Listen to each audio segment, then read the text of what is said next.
Hello everyone, a very warm welcome in the session of Rose Project. I'm Dongre G from AGM College, Karad. This is the last lecture of the chapter Respiration and Circulation.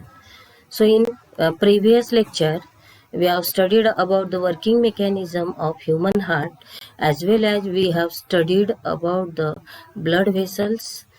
In that part, we understand three types of blood vessels, that is arteries, veins and capillaries. Okay, so now today we are going to discuss here about the blood pressure, electrocardiogram and the lymphatic system. So in blood pressure, here we understand arterial blood pressure, measurement of blood pressure and the different type of diseases when blood pressure is low as well as in high. Okay, so these points we will understand here one by one. So the first we start here what exactly the meaning of blood pressure. Okay, so pressure exerted by, so see here, pressure exerted by blood on the wall of blood vessels, it is known as blood pressure. जेव्हा ब्लडचं pressure हे blood व्हेसलच्या वॉलवरती exert करतं, that condition it is known as blood pressure. Okay, so this particular blood pressure is measured a particular equipment and the name is sphygmomanometer. तर blood प्रेशरला major करण्याचं जे equipment असतं, that equipment name is sphygmomanometer. Okay, and it is usually measured from the arteries and generally sphygmomanometer ने blood pressure जे आपण major करतो ते आपल्या बॉडीचं कुठल्या पार्टला, आर्टरीज. ओके, तर आर्टरीज मध्ये आपण काय करतो, ब्लड प्रेशर मेजर करतो, weather blood pressure is hi और low. Okay, so in this part we will understand here different again sub points. That first point is arterial blood pressure. Okay, so in arterial blood pressure again discuss blood pressure, what is the meaning of blood pressure. So the meaning of blood pressure is pressure exerted by blood on the wall of blood vessels, it is known as blood pressure. Okay, so the pressure on arterial wall during ventricular contraction, that is systole, is systolic pressure. तर systolic pressure आपण कशाला म्हणणार की जेव्हा ventricular जी condition आहे ती contract होते, that is the systole condition is apply here, so that condition it is known as systolic pressure. Okay, so this particularly normal healthy adult, the average value of or the average systolic pressure is 120. तर systolic pressure जे आहे ते किती असतं normal human बिईंगचं 120 mmHg. Okay, 120 mmHg it is the systolic pressure. त्याला काय म्हणणार आपण, सिस्टॉलिक प्रेशर. आणि सिस्टॉलिक प्रेशर म्हणजेच काय की प्रेशर ऑन आर्टेरियल वॉल. जेव्हा प्रेशर हे कशावर येतं, आर्टेरियल वॉल, किंवा ड्युरिंग व्हेंट्रिक्युलर कॉन्ट्रॅक्शन, जेव्हा व्हेंट्रिक्युलर कॉन्ट्रॅक्शन होतं म्हणजे सिस्टॉलिक प्रेशर अप्लाय होतं, that condition it is known as systolic pressure. आणि सिस्टॉलिक प्रेशर हे किती असतं, 120 mmHg.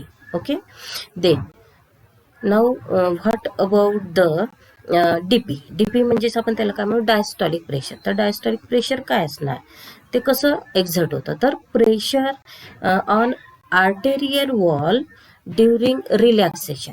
तर जेव्हा रिलॅक्सेशन कंडिशन येतं त्यावेळेस जे प्रेशर असतं आर्टेरियल वॉलवरती during relaxation of ventricles is diastolic pressure. Again we understand pressure on exerted arterial wall during relaxation of ventricles. ventricleचे जेव्हा रिलॅक्सेशन होतं, that condition it is known as diastolic pressure. Okay, आणि diastolic pressure normally healthy adult human बिईंगचं किती असतं, 80 mmHg. Okay, so the बीपीला जर आपण काउंट करतो म्हटलं तर त्याचं जे फॉर्म्युला ते कसं असं, BP is equal to SP or DP. Okay, SP DP. SP म्हणजेच काय, सिस्टॉलिक प्रेशर, आणि DP म्हणजे डायस्टॉलिक प्रेशर. तर ब्लड प्रेशरला काउंट करण्याचं किंवा नॉर्मल जे ब्लड प्रेशर असतं ते normally blood pressure human healthy बिंगचं कसं असायला पाहिजे, किती असायला पाहिजे, 120/80. ओके, 120 हे काय असतं, सिस्टॉलिक प्रेशर आहे, आणि 80 हे काय, डायस्टॉलिक प्रेशर आहे. ओके, तर डायस्टॉलिक प्रेशर हे आर्टेरियल वॉलवरती एक्झर्ट करतं केव्हा, जेव्हा व्हेंट्रिकल हे काय होतं, रिलॅक्समध्ये असतं. Okay, that condition it is known as diastolic pressure. आणि कॉन्ट्रॅक्शन पोझिशन मध्ये व्हेंट्रिकल्स हे काय होत असतात, कॉन्ट्रॅक्ट होतात. व्हेंट्रिकल जेव्हा कॉन्ट्रॅक्ट होतात that condition it is systolic pressure. Okay, ventricle contract होतात म्हणजेच काय, सिस्टॉलिक प्रेशर. व्हेंट्रिकल्स रिलॅक्स होतात म्हणजे diastolic pressure. Okay, then blood pressure is normally return as 120/80. Okay, mmHg. Difference between systolic and diastolic pressure it is called as pulse pressure. त्यालाच काय म्हणत असतात, pulse pressure. आणि normally pulse pressure it is 40 mmHg. ते किती असतं, 40 mmHg. Okay, then this particular blood pressure lower than normal. जेव्हा blood pressure मग हे काय, नॉर्मलपेक्षा लोअर होतं, कमी होतं, that is below 90 to 60 mmHg. that condition it is known as hypertension. जेव्हा ब्लड प्रेशर नॉर्मल पेक्षा कमी होतो that condition it is known as hypotension. And जेव्हा ब्लड प्रेशर हे नॉर्मल पेक्षा जास्त होतं तेव्हा त्याला हायपरटेन्शन म्हणतात. तेव्हा त्याला काय म्हणतात, hypertension. So this is different categories of measuring blood pressure. Okay, so blood pressure categories: normal, elevated, high blood pressure, that is hypertension stage 1, high blood pressure stage 2, hypertensive crisis. Okay, तर त्यावेळेस systolic pressure किती असतो आणि diastolic pressure किती असतो. नॉर्मलमध्ये less than 120 systolic and diastolic less than 80. Okay, elevated 120 to 129 and less than 80. High असेल तर ते 120च्या वर जातं. हाय ब्लड प्रेशर जेव्हा असतं ते काय असतं, 120च्या वर आणि 80च्या सुद्धा वर. 120च्या वर आणि 80च्या वर जर गेलं तर ते हायपरटेन्शन असतं, म्हणजे हाय ब्लड प्रेशर असतं. High blood pressure second stage 140च्या वर जर असेल तर ते जरा जास्त सेकंड स्टेज असते ते. Okay, hypertensive crisis higher than 180.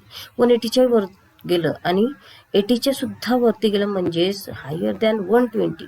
जिथे 80 असतं त्या 80च्या सुद्धा 120च्या वर जर गेलं that is the hypertensive crisis. Okay, so this is the blood pressure. Okay, they now we understand here measurement of blood pressure. Okay, तर measurement of blood pressure is measured with the help of an instrument called sphygmomanometer. त्याला आपण काय म्हणतो, sphygmomanometer. ज्या इन्स्ट्रुमेंटने आपण blood pressure हे measure करतो that instrument it is known as sphygmomanometer. Okay, this instrument consist of inflatable rubber, त्याला आपण बॅग म्हणू. So see here this is the sphygmomanometer. याला काय म्हणतो आपण, sphygmomanometer. This is the instrument. So here this is the instrument of sphygmomanometer. This part, this one and this one, this is the spigmometer and this is the stethoscope. Okay, this is the stethoscope, this is the sphygmomanometer. Okay, then तर ही एक प्रकारची काय असते, rubber bag असते. Okay, ही एक प्रकारची rubber bag cuff covered by cotton cloth. आणि हा जो कफ जो असतो कॉटन क्लॉथनी कवर्ड असतो. Okay, it is connected with the help of tube to mercury मॅनोमीटर.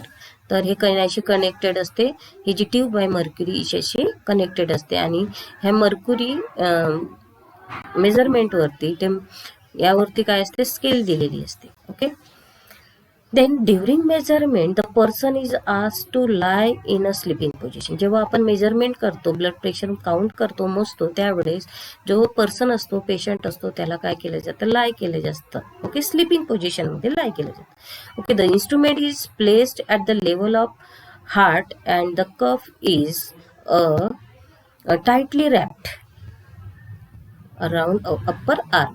जे अप्पर आर्म असतं आपल्या, त्या अप्पर आर्मवरती जे कॉटन कफ असतो त्याला रॅप केलं जातं around our arm.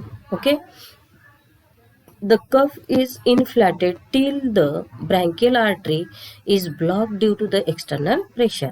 Okay, then pressure in the cuff is slowly lowered till the first palatile sound is heard. Okay, तर ॲक्च्युली काय केलं जातं, ब्लड प्रेशर काउंट करत असताना किंवा मेजर करत असताना हे जे कफ असतं, ह्या कफला आपले जे आर्टेरी असते त्या आर्टेरीच्या अपर आर्मला काय केलं जातं, रॅप केलं जातं आणि with the help of this particular cuff inflated pumping and inflated and the our particular blood pressure is shown in this mercury. Okay, ह्या मर्क्युरी वरती आपलं जे ब्लड प्रेशर असेल, ब्लड प्रेशर हाय वेदर लो आहे ते आपल्याला इथे दिसतं. Okay, this is the particular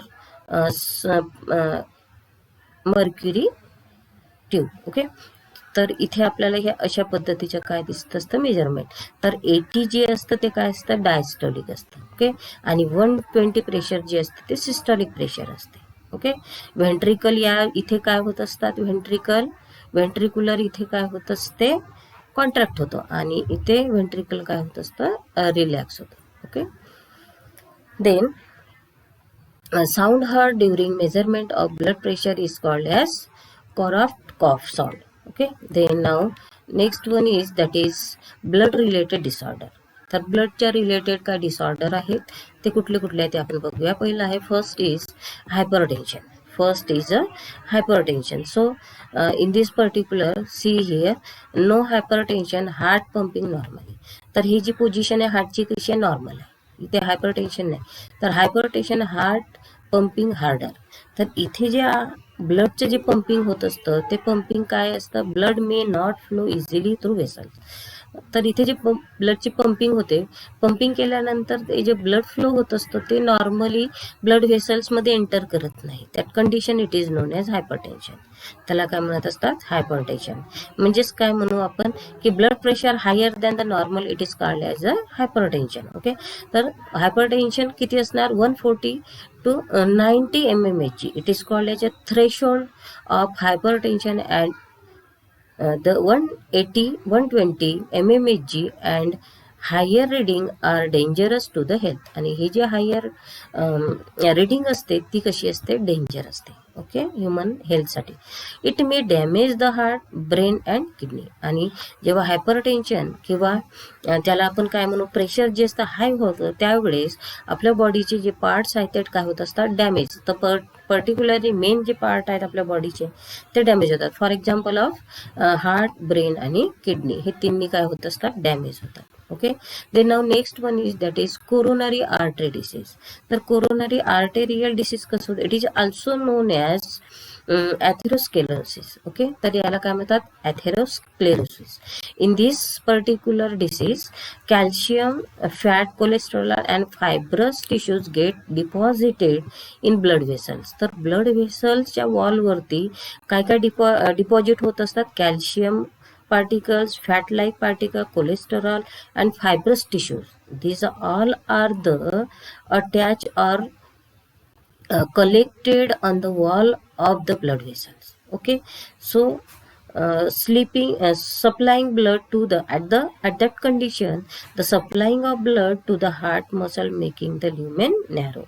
okay, आणि ब्लड जे जे सप्लाईंग आहे ते हार्टपर्यंत काय रिच होत नाही किंवा व्हेरियस बॉडीपर्यंत ते रिच होत नाही. That condition it is known as coronary artery disease. Okay, then now next is the next blood related disorder is angina pectoris. Okay, and another one is angiography. Okay, तर angina pectoris हे काय आहे आपण ते बघूया. Okay, it is the pain in the chest.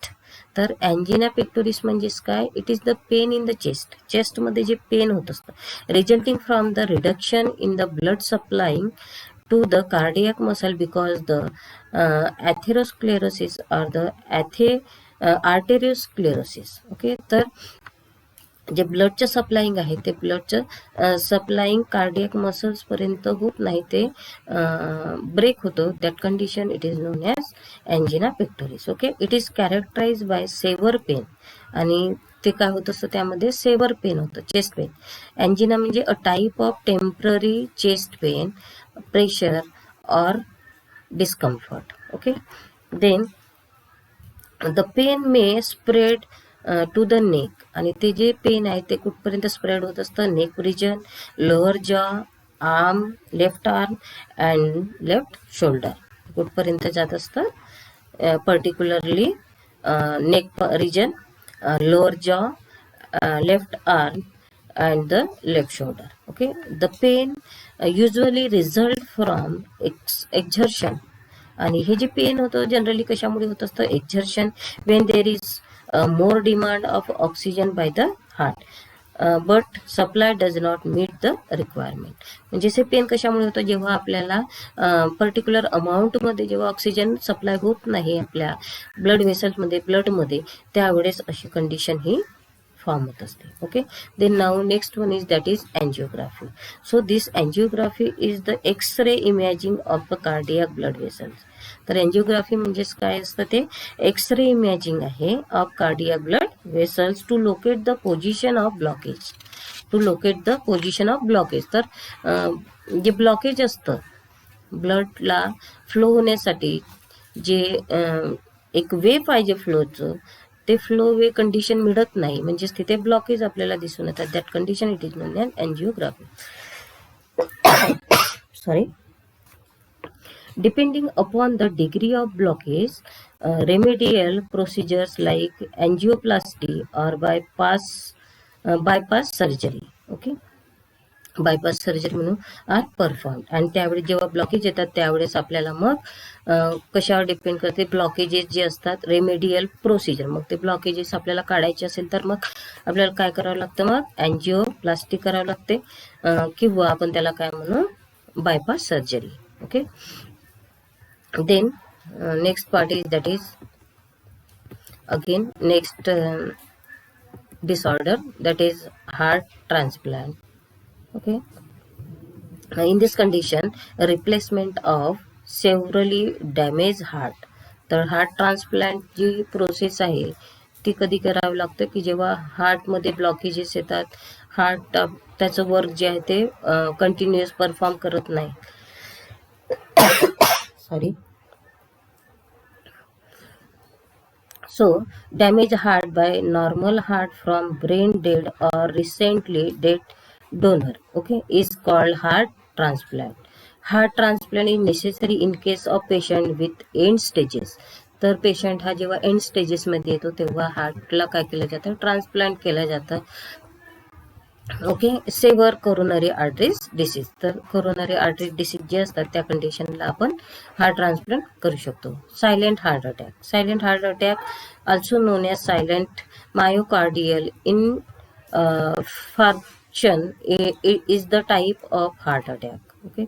So in this particular don't take the chance. तर अशा silent heart अटॅकचे जे काही चान्स आहे ते म्हणजे जे ब्लॉकेजेस असेल किंवा वेगवेगळे रुटीन आपलं जे असेल ते रुटीन व्यवस्थित ठेवलं. लेस कॉमन वॉर्निंग साईन. तर जेव्हा हा सायलेंट हार्ट अटॅक आहे तेव्हा आपल्याला काही वॉर्निंग येतात, साईन आपल्याला सिम्पटम्स दिसतात. Abdominal pain, aching in the upper body. Upper बॉडीचा जो पार्ट आहे तो थोडंसं पेन व्हायला लागतं. Unexplain anxiety, unusual fatigue, sleep disturbance, shortness of breath, cold sweat और क्लॅमी स्किन, नॉसी, वॉमिटिंग और lightheadedness. Okay. Could not more dangerous. तर आपलं हे जे काही सायलेंट हार्ट अटॅक आहे, this condition is a very serious और dangerous. Okay. Then now next part is that is electrocardiogram. Okay. So in this particular electrocardiogram, in short, ECG help in diagnose the abnormality in conduction pathway, enlargement of heart chamber, damages to cardiac muscle, reduce blood supply to cardiac muscle and causes the chest pain. Okay. So in this condition we need to electrocardiogram. Okay. So the graphical recording of electrical variation. तर ही जी condition आहे, in this condition Generally, we perform here graphical recording of electrical variation detected at the surface of body during their propagation through the wall of the heart. It is known as electrocardiogram. This recording may be in the form of print out और the on screen display. तर हे एक प्रकारचं आपल्या हार्टचं जे flowing वे आहे, ब्लडचे जे flowing वे आहे हार्टमध्ये, ते आपल्याला एक प्रकारचं ऑन स्क्रीन इथे दाखवलं जातं with the help of this cardiogram ECG. Okay, the instrument use for this recording is the ECG machine. Okay, ECG machine असतं, that is the electrocardiograph. Okay, this instrument detected और detect and amplifies the signals. आणि हे जे इलेक्ट्रोकार्डिओग्राम instrument आहे हे काय detect करत असतं, हे इन्स्ट्रुमेंट डिटेक्ट करतं, कशाला डिटेक्ट करतं, सिग्नल्स. जे सिग्नल्स आहेत ते सिग्नल डिटेक्ट करण्यासाठी हेल्प करत असतात. Various electrodes are use for recording of signals. Okay, सिग्नलचे रेकॉर्डिंग करण्यासाठी different type of electrodes use होत असतं. 4 electrodes are position on limbs. तर 4 इलेक्ट्रोड इथे आपल्याला पोझिशन दिसतात त्याची. 2 on upper arm and 2 on legs. 2 upper आर्मला आणि 2 legs. Okay, these are limb electrode आणि त्याला काय म्हणतात, limb electrode. 6 electrodes are position on chest आणि 6 इलेक्ट्रोड हे कुठे लावले जातात, आपल्या चेस्ट पार्टवरती. These are the chest electrode. Okay, chest वरती लावलेल्या इलेक्ट्रोडला चेस्ट इलेक्ट्रोड म्हणतात. आर्म आणि लेगला लावलेल्या इलेक्ट्रोडला काय म्हणत असतात, लिम इलेक्ट्रोड. तर लिम इलेक्ट्रोड हे किती असतात, 4 असतात आणि चेस्ट इलेक्ट्रोड हे किती असतात, 6 असतात. Okay, in normal record 3 different waves are recognise. तर नॉर्मल जे काही रेकॉर्डिंग आहे तर ते काय रेकग्नाइज करतं, P wave. So see here this is the P wave, atrial depolarisation, QRS complex and T wave. Okay, so see here QRS complex, AV nodes fires ventricular depolarization and the T wave ventricular repolarization. And this P wave is a small upward deflection from baseline of graph. Okay, it represents the atrial depolarization. And the U wave, and see here this is the U wave. Not always seen repolarization of papillary muscles or the Purkinje fibers. Okay, then now next part, that is last part in this chapter, that is lymphatic system. Okay, so the lymphatic system consists of lymphatic vessels, some organs and tissues. Okay, so see here this is lymphatic system consists of lymphatic vessels, some organs and tissues. Okay, the word lymph, आता हा जो word आहे lymph means clear water. lymph is a clear water and it is fluid connective tissue. तर हे जे clear water आहे हेच काय असतं, fluid connective tissue with almost similar composition to the blood except RBCs, platelets and some proteins. Okay, so fluid from intracellular spaces of the body tissue enter into the lymphatic vessels. From here it is the discharge into the blood vessels through the thoracic duct and the right lymphatic ducts. So see here particularly lymphatic system काय एक प्रकारचं एक lymph हे काय असतं, clear water असतं आणि ते clear water fluid connective tissue with almost similar composition to the blood. तर हे कशाशी रिलेटेड असतं किंवा कशासारखं असतं, ब्लड सारखंच असतं एक प्रकारचं. परंतु हे जे लिम्फ आहे ह्या लिम्फ पासून लिम्फॉइड सेल्स तयार होत असतात आणि that lymphoid cells help to prevent the different type of diseases. These diseases to cure or to secure the human life. Okay, so this is the lymphatic system. So here is see this diagram. Lymphatic system, spleen, this is spleen, then thoracic duct, हे काय आहे, thoracic duct आहे. Then again here this is heart आहे, this is heart, red bone marrow. So see here this is the red bone marrow. From this red bone marrow here is a red blood formation of red blood cells. Then papillary lymph nodes.